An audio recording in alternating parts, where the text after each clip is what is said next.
माधव एक गरीब आदमी है और वहाँ रानीपुर गांव में रहता है। गांव के चारों ओर घना जंगल है और ये जंगल वन विभाग के तहत है। माधव के परिवार में उसकी बेगम और उसकी बेटी है, पर उसके पास कोई नौकरी नहीं है। ऐसा कब तक चलता रहेगा जी? हमारी बेटी अब बड़ी हो गई है, आपको कोई नौकरी कर लेनी चाहिए। तुम्हें क्या लगता है मुझे घर पर बैठना पसंद है क्या? मैं भी कोशिश कर रहा हूँ कि जल्दी कोई नौकरी मिल जाए।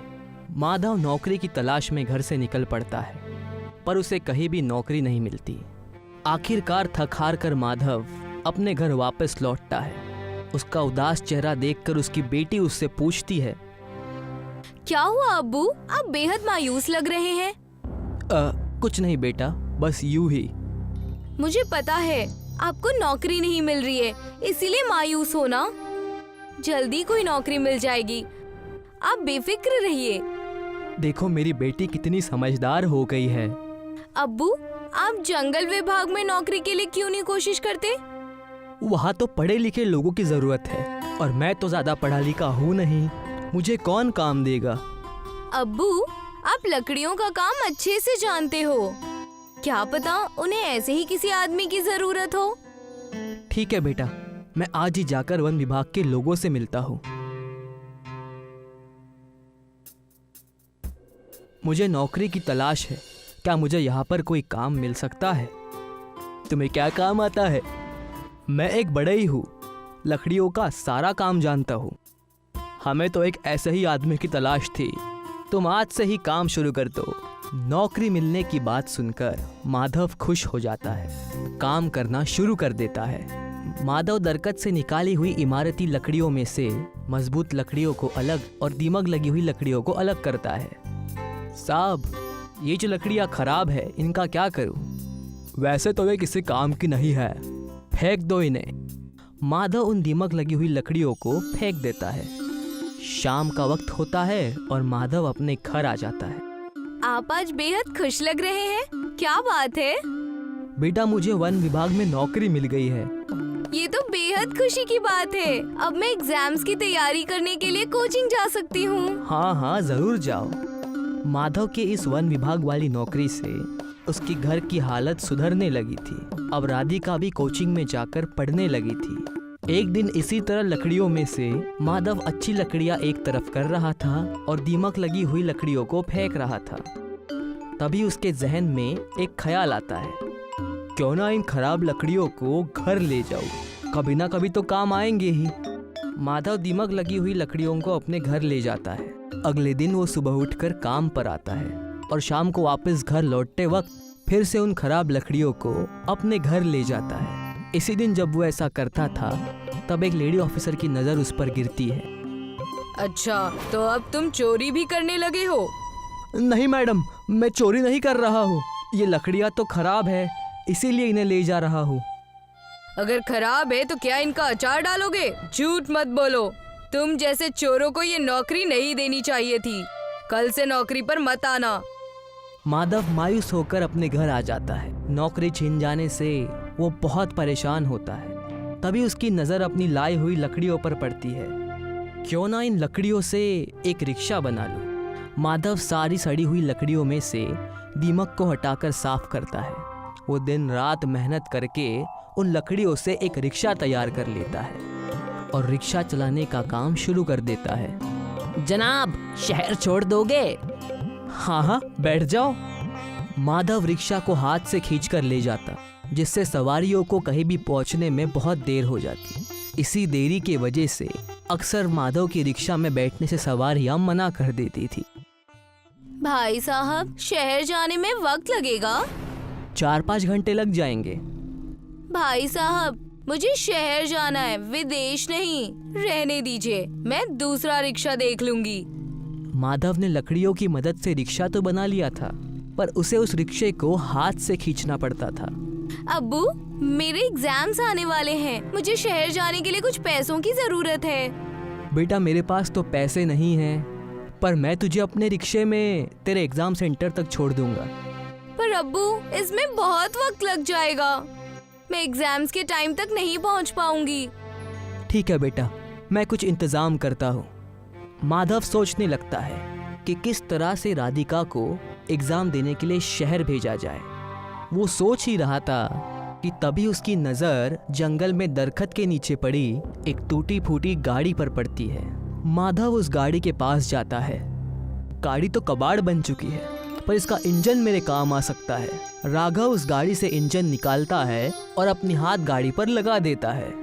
चलो, अब हाथ से खींचने की तकलीफ तो दूर हो गई, पर इसका मॉडल बदलना होगा, तब मजा आएगा। राघव अपने पास बची हुई कुछ लकड़ियों से हाथ गाड़ी का मॉडल बदल देता है। वो उस पर छत लगा देता है और उसको एक रिक्शे में बदल देता है। राधिका अपने अब्बू के रिक्शे में बैठती है। माधव रिक्शा स्टार्ट करता है और राधिका को अपने एग्ज़ाम सेंटर पर छोड़ देता है। माधव के लकड़ी के रिक्शे पर इंजन लग जाने से अब उसका रिक्शा तेज़ दौड़ने लगता है, जिससे अब उसके पास बहुत सारी सवारियां आने लगती है। जनाब, शहर जाने में कितना वक्त लगेगा? बैठ जाइए, 1 घंटे में पहुंचा दूंगा।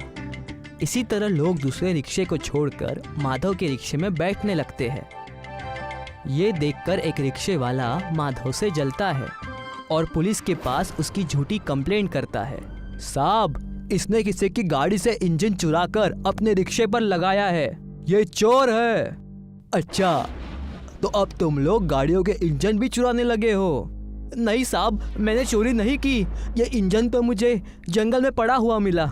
अच्छा, तो अब इंजन जंगल में भी मिलने लगे हैं। सीधी तरह गाड़ी का इंजन वापस करो, नहीं तो जेल में चक्की पीसनी पड़ेगी।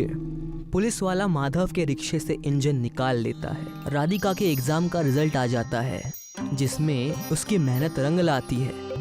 राधिका को एक जॉब मिल गई है।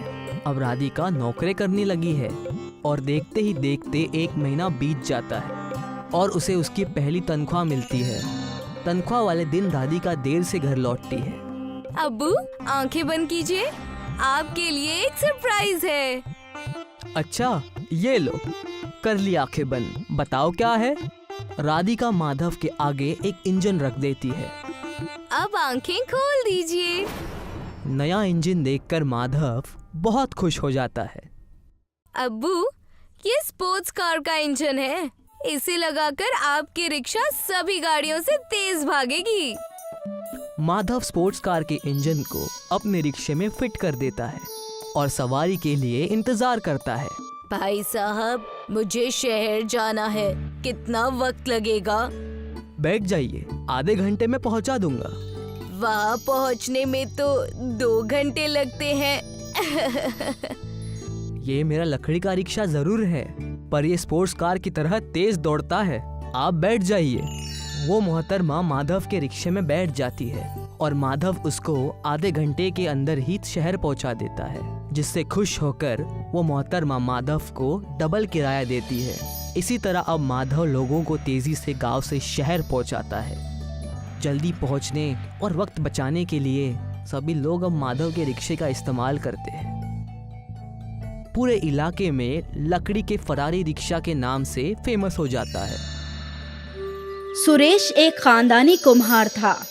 उसके वालिद भी मटके बनाया करते थे और अब भी उसके साथ उनका बेटा योगेश भी मटके ही बनाता था। देखो अब्बा, मेरा मटका कितने अलग डिजाइन का है।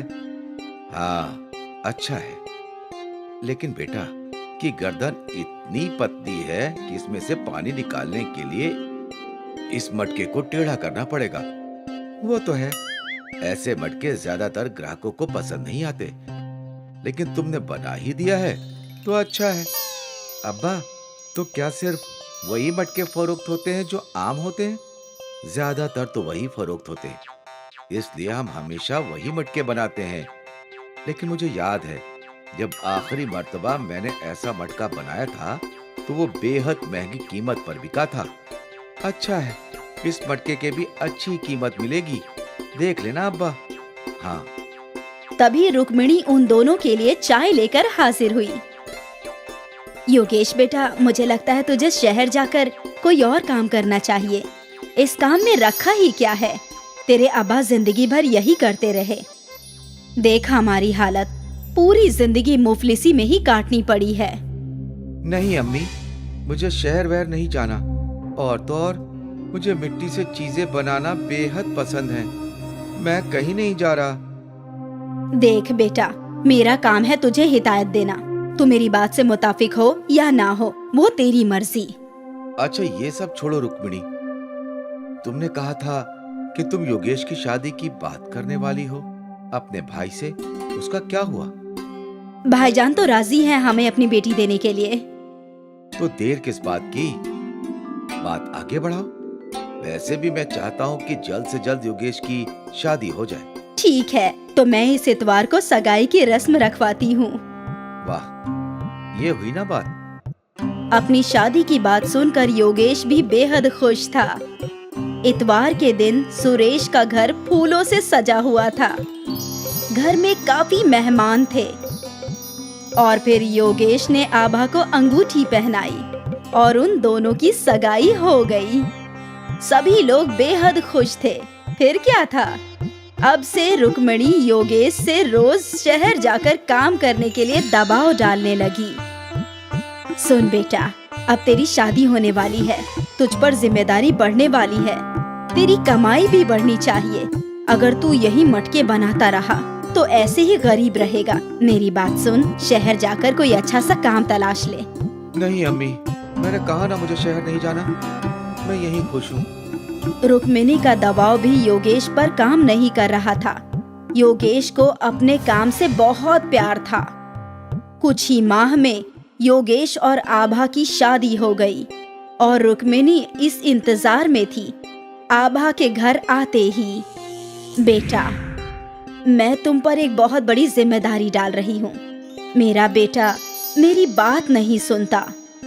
उसके बेहतर मुस्तकबिल के लिए मैं चाहती हूँ कि वो शहर जाकर कोई मुलाजमत करे, लेकिन वो है कि वो यहीं रहना चाहता है। अब तुम ही उसे मना सकती हो। मैं कोशिश करूंगी अम्मी। फिर एक रोज योगेश तन्हा मटके बना रहा था। आभा उसके पास आई। अरे आओ आओ, ये देखो कितना बढ़िया मटका है।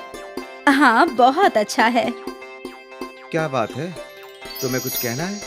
मैं सोच रही थी कि कब तक आप ऐसे मटके बनाएंगे। क्यों ना हम शहर जाकर कोई काम तलाशें? नहीं आभा, मुझे इल्म है कि ये सब मेरी अम्मी ने तुमसे कहा होगा, लेकिन मेरी बात अच्छे से समझ लो। मुझे मिट्टी के बर्तन बनाने का बहुत शौक है।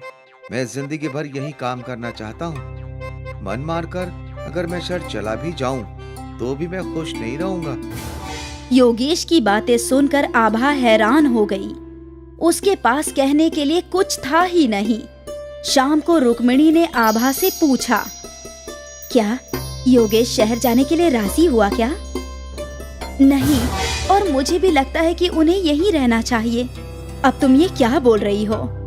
अम्मी, उन्हें मिट्टी के बर्तन बनाना बेहद पसंद है। वो दिल मारकर शहर नहीं जाना चाहते हैं और यही वाजिब भी है। 2 माह मुफलिजी में गुजारोगी ना तो समझोगी कि मैं क्यों शहर बेचने की फिराक में थी। अम्मी, आप बस ये चाहती हैं कि आपका बेटा अच्छा कमाए, तो वो जरूर होगा। उस दिन से आभा अपने शौहर के काम की सराहना करने लगी। ये मटका कितना अच्छा है। अच्छा है, लेकिन अब्बा कहते हैं कि ऐसी लंबी गर्दन वाले मटके ज्यादा फरोख्त नहीं होते। फरोख्त होते हैं, मैंने ये मेले में देखे थे। शायद 300 रुपए के थे। इतना महंगा? आप भी ऐसे मटके मेले में क्यों नहीं फरोख्त करते? मैं कोशिश कर सकता हूँ। आभा ने योगेश को हौसला अफजाई की। योगेश ने अलग अलग साइज के मटके बनाए और उन्हें रंग बिरंगे रंग दिए। वाह, ये सब मेले में जरूर फरोख्त होंगे। काश ऐसा ही हो। उस दिन योगेश सारे मटके लेकर मेले में गया। उसके अलग अलग साइज के मटकों की मेले में काफी डिमांड थी।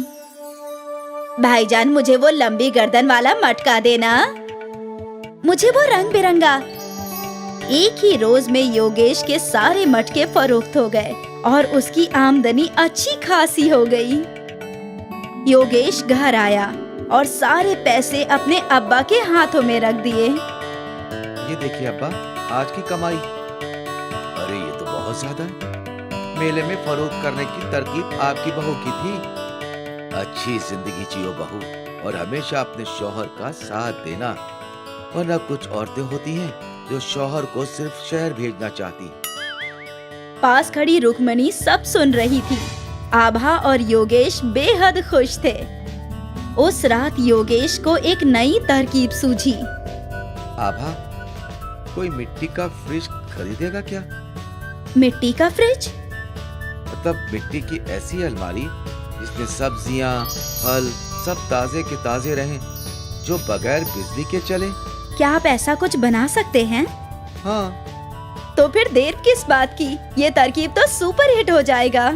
मैं कल ही मिट्टी का फ्रिज बनाता हूँ। अगली सुबह ही योगेश ने मिट्टी का फ्रिज बनाना शुरू किया। अरे ये क्या बना रहे हो? अब्बा, ये मिट्टी का फ्रिज है।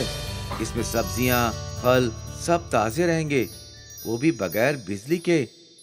वाह, सुना था पहले के लोग जमीन में गाड़ कर सब्जियां, फल ताजे रखते थे। सोचा नहीं था कि मिट्टी से ऐसा कुछ बन सकता है। हाँ, मैंने बहुत कब्ल सोचा था, लेकिन कल की कमाई देखकर लग रहा है कि इस मिट्टी के फ्रिज को भी लोग खरीदेंगे। हाँ बिल्कुल, मैं भी तुम्हारी मदद करता हूँ। फिर बाप बेटे ने मिलकर कई मिट्टी के फ्रिज बनाए। अगली सुबह दोनों उन मिट्टी के फ्रिज को लेकर मेले में ले गए। अरे भाईजान, वो क्या है? अलमारी जैसा? वो मिट्टी का फ्रिज है। इसमें आपकी सब्जियां और फल ताजे बने रहेंगे, ज्यादा वक्त तक, वो भी बगैर बिजली के। वाकई? हाँ हाँ वाकई। उस खातून ने एक मिट्टी का फ्रिज खरीद लिया।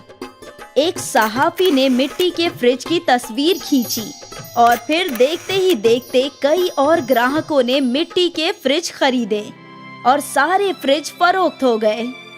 आज पहली बार सुरेश ने इतनी कमाई एक साथ देखी थी।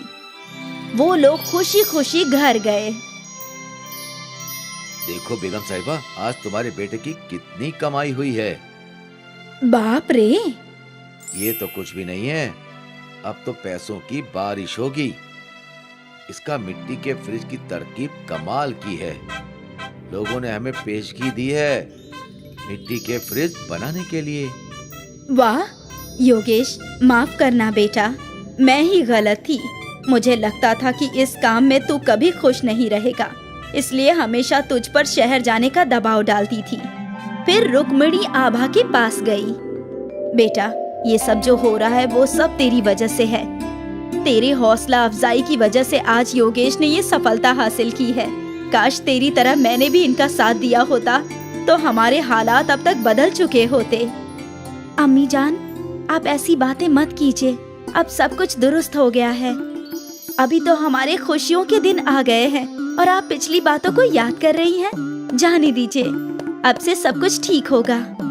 सही नहीं, सब अच्छा ही होगा, बहुत अच्छा। मिट्टी का फ्रिज खरीदने के लिए सुरेश के घर के बाहर कतार लगने लगी। उनकी आमदनी कई गुना बढ़ गई थी। सुरेश ने अपने घर की मरम्मत भी करवा ली थी और अब इस खानदान के पास सारी जरूरी याद की चीजें थी और ये सब बस मिट्टी के फ्रिज की तरकीब की वजह से हुआ। गांधीनगर नाम का एक छोटा सा गांव था। गांव में एक बड़ा बाजार लगता था और बाजार में अक्सर मजमा लगा रहता था। गर्मियों के मौसम में ये सारा मजमा बलदेव की पेप्सी की दुकान पे लगा रहता था। अरे बलदेव चाचा जान, मुझे नारंगी वाली पेप्सी दे दो, मुझे पीली वाली और मुझे सुर्ख वाली। बच्चे हो या बड़े, सभी को बलदेव की पेप्सी बेहद पसंद आती थी और बलदेव पूरी ईमानदारी से पेप्सी बनाया करता था। फिल्टर वाला पानी, साफ चीनी और साफ सुथरे तरीके से वो जूस बनाकर उन्हें प्लास्टिक की थैलियों में भरा करता था। बलदेव की 1 रुपए वाली पेप्सी बहुत फरोख्त हुआ करती थी। कुछ ही देर में उसका सारा माल खत्म हो जाया करता था। अरे चाचा जान, पेप्सी है क्या? नहीं बेटा, सब खत्म हो गए, अब कल आना। बलदेव की दुकान के रूबरू पवन की दुकान थी। पवन आइसक्रीम फरोख्त करता, लेकिन गर्मी होने के बावजूद उसकी आइसक्रीम फरोख्त नहीं हो रही थी। मालूम नहीं ये बलदेव अपनी पेप्सी में क्या मिलाता है, जो सारे गांव वाले सिर्फ इसी की पेप्सी पिया करते हैं। ₹1 वाली पेप्सी में आखिर क्या जायका होगा? मेरी तो आइसक्रीम तक खराब हो रही है। जायका का तो इल्म नहीं, लेकिन वो आइसक्रीम से सस्ती है, शायद इसलिए वो ज्यादा फरोख्त होती है। हाँ, मुमकिन है। क्यों ना आप भी पेप्सी फरोख्त करना शुरू कर दो। अरे लेकिन पेप्सी बनाएगा कौन? पेप्सी बनाने की क्या जरूरत है? बाजार में कई सारी कंपनियां पेप्सी फरोख्त करती है, आप भी उनसे खरीद कर फरोख्त कर सकते हो। सोच लो, काफी मुनाफा होगा। वैसे तरकीब तो अच्छी है। कल ही शहर जाकर ढेर सारी पेप्सी खरीद लाता हूँ। ठीक है। अगली सुबह पवन शहर से ढेर सारे जूस वाली पेप्सी ले आया और उसने वो सब अपने फ्रिज में रख दिए। अच्छा किया, अब बाहर एक तख्ती लगा दो कि यहाँ पेप्सी मिलेगी। ठीक है। पवन ने एक तख्ती पर लिखा कि यहाँ पेप्सी मिलेगी और ये तख्ती अपने दुकान की बाहर लगा दी। कुछ देर बाद एक छोटे बच्चे ने वो तख्ती पढ़ी। यहाँ पेप्सी मिलेगी। चाचा, कौन कौन से रंग की है? हर रंग की है। तुम्हें कौन सी चाहिए ये बताओ। मुझे तो एक पीली वाली और एक नारंगी वाली चाहिए। पवन ने उस बच्चे को 2 पेप्सी के पैकेट थमा दिए। वो बच्चा वहीं खड़े खड़े पेप्सी पीने लगा। ये तो बढ़िया है, मजा आ गया। ये लो, एक और पेप्सी मेरी तरफ से मुफ्त। जाकर अपने दोस्तों का भी इत्तला करना, मेरी दुकान में पेप्सी मिलती है। हाँ चाचा जान, जरूर इत्तला करूँगा। और पवन की ये तरकीब काम कर गई। वो बच्चा दौड़ते हुए गांव में गया और कुछ देर बाद अपने कुछ दोस्तों के साथ लौटा। यही वो दुकान है। मुझे भी 2 नारंगी वाली चाहिए और मुझे 3 सुर्ख वाली। पवन ने सबको पेप्सी दे दी और बस तब से कई लोगों ने पवन की दुकान से पेप्सी खरीदी। आज तक गांव वालों ने बस बलदेव की ही पेप्सी चखी थी, लेकिन आज उन्हें कंपनी का जायका अच्छा लगने लगा था। अरे वाह, ये काले रंग वाली पेप्सी तो मैं पहली मर्तबा पी रहा हूँ। और भी कई जायके हैं, नींबू पानी, काला खट्टा, नारंगी, गुलाब। वाह, बहुत खूब। अब तो रोज अलग अलग जायके चख सकते हैं। पवन के पेप्सी फरोख्त करने की वजह से बलदेव की दुकान पर खरीदारों की कमी हो गई थी। मुझे थोड़ा सब्र से काम लेना होगा। पवन ने नई नई पेप्सी बनानी शुरू कर दी है। इससे गांव वाले उसकी दुकान पर जा रहे हैं, लेकिन मुझे यकीन है कि वो सब लौटेंगे। बलदेव खुद को तसल्ली दे रहा था। अगले कुछ रोज तक पवन की दुकान पर पेप्सी के लिए मजमा लगा रहा और यहाँ बलदेव का कारोबार कम हो गया था। गांव के सरपंच बलदेव की दुकान पर आए। क्या हुआ बलदेव, आज परेशान मालूम होते हो? अब क्या बताऊं चचा जान, पवन शहर से पेप्सी लाकर फरोख्त कर रहा है। अब तो मेरे खरीदार कम हो गए हैं। कोई बात नहीं, ये बस कुछ ही रोज की बात है। किसी भी नई चीज के पीछे गांव वाले दौड़ पड़ते हैं। तुम्हें तो इल्म है, सब्र रखो, सब दुरुस्त हो जाएगा। और मुझे यकीन है तुम्हारी पेप्सी शहर की कंपनी वाली पेप्सी से बेहतर ही होगी। अब एक काम करो, मुझे 50 पेप्सी दे दो। आज शहर से मेरे पोता पोती आ रहे हैं। ठीक है चचा जान। बलदेव ने सरपंच जी को 50 पेप्सी दे दिए और वो खुशी खुशी वहाँ से चले गए। बलदेव अभी भी मायूस था। सरपंच जी अपने घर पहुँचे और उन्होंने अपने पोते को एक पेप्सी दी। अब्बा, ये पेप्सी अच्छी नहीं होती है। इनमें इतनी मिलावट होती है जिससे बच्चे बीमार पड़ जाते हैं। बेटा, ये पेप्सी हमारा बलदेव खुद बनाता है, बगैर मिलावट, साफ तरीके से। इसे तो हम कई सालों से पी रहे हैं, अभी तक तो कोई बीमार नहीं हुआ। देखो जरा, सरपंच जी ने एक पेप्सी अपनी बेटी को दे दी और उसने वो चखी। वाह अब्बा, ये तो काफी उम्दा है। सरपंच जी के घर आए हुए सारे मेहमानों ने वो पेप्सी पीनी शुरू की। कुछ ही देर में सारी पेप्सी खत्म हो गई। अब्बा, आपने ये कहाँ से ली? मैं थोड़ी और ले लेती हूँ। बाजार में तुझे बलदेव की दुकान नजर आएगी, जिसमें बड़ा फ्रिज होगा, उसी की दुकान से। मैं लेकर आती हूँ। नेहा बाजार पहुँची तो वो बलदेव और पवन की दुकान में कंफ्यूज हो गई। उसे समझ नहीं आ रहा था कि कौन सी दुकान है। शायद जिस दुकान पर मजमा लगा है, मुझे वहीं जाना चाहिए। नेहा पवन की दुकान में गई। मुझे 20 पेप्सी देना। जैसे ही पवन ने फ्रिज से पेप्सी की पैकेट निकाली तो नेहा ने इनकार कर दिया। नहीं नहीं, ये नहीं चाहिए। लेकिन अभी तो आपने 20 पेप्सी मांगी। हाँ, लेकिन ये केमिकल वाली नहीं चाहिए। वहाँ खड़े एक शख्स ने नेहा से पूछा, बहन, इस पेप्सी में कौन सा केमिकल है? ये पेप्सी शहर के कारखानों में बनती है। वहाँ इन्हें बनाने के लिए कई सारे केमिकल्स का इस्तेमाल करते हैं जो नुकसानदेह है और जिससे बच्चे बीमार पड़ सकते हैं। अगर ऐसी बात है तो तुम यहाँ पेप्सी लेने क्यों आई? मैं तो यहाँ वो पेप्सी लेने आई थी जो इसी गांव में बनती है। अच्छा, तो आपको बलदेव भाईजान की पेप्सी लेनी है? उनकी दुकान सामने है। नेहा वहाँ से चली गई, लेकिन आसपास के लोग शहर की केमिकल वाली पेप्सी का जिक्र करने लगे। नेहा ने बलदेव की दुकान से पेप्सी खरीद ली और वो घर चली गई।